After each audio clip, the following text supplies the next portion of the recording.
Assalamualaikum warahmatullahi wabarakatuh. Selamat berjumpa dengan saya untuk kelas 12 Tata Busana, mata pelajaran produk kreatif dan kewirausahaan akan diampu oleh saya dan juga Bu Aris.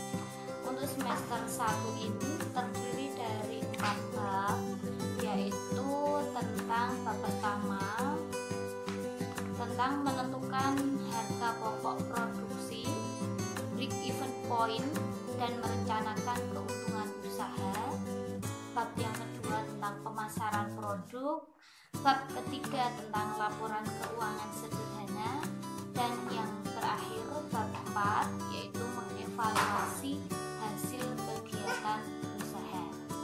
Pertemuan pada hari ini, pada hari Sabtu 18 Juli 2020, kita akan mempelajari bab pertama tadi dengan subbab biaya produksi dan juga unsur-unsur biaya produksi.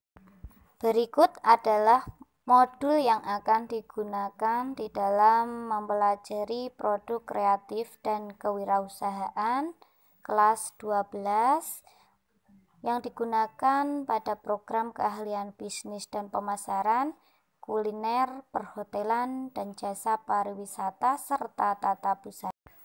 Berikut adalah peta konsep untuk bab yang pertama, bisa kalian lihat dalam gambar. Menentukan break even point dan merencanakan keuntungan usaha itu terdiri dari biaya produksi, unsur-unsur biaya produksi, harga pokok produksi, tujuan penghitungan harga pokok produksi, dan terakhir itu hubungan break even point dengan perencanaan laba.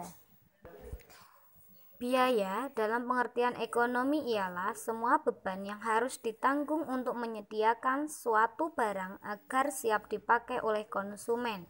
Sedangkan biaya dalam pengertian produksi ialah semua beban yang harus ditanggung oleh produsen untuk menghasilkan suatu produksi.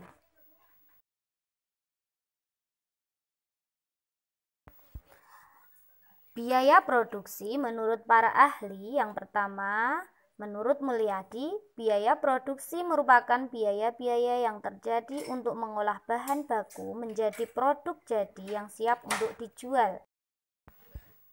Sedangkan menurut Hansen dan Mowen, biaya produksi adalah biaya yang berkaitan dengan pembuatan barang dan penyediaan jasa. Sedangkan menurut Amin Wijaya Tunggal, biaya produksi adalah biaya-biaya yang berhubungan dengan produksi suatu item, yaitu jumlah dari bahan langsung, upah langsung, dan biaya overhead pabrik. Unsur-unsur biaya produksi terdiri dari 3. Yang pertama, biaya bahan baku langsung atau direct materials cost. Yang kedua, biaya tenaga kerja langsung atau direct labor cost. Dan yang ketiga, biaya overhead pabrik, yaitu factory overhead cost. Ada 7 elemen biaya overhead pabrik. Yang pertama, biaya bahan baku tidak langsung, dan yang kedua, biaya tenaga kerja tidak langsung. Yang ketiga, biaya depresiasi dan amortisasi aktiva tetap. Yang keempat, biaya reparasi dan pemeliharaan mesin. Dan yang terakhir, biaya overhead lain-lain.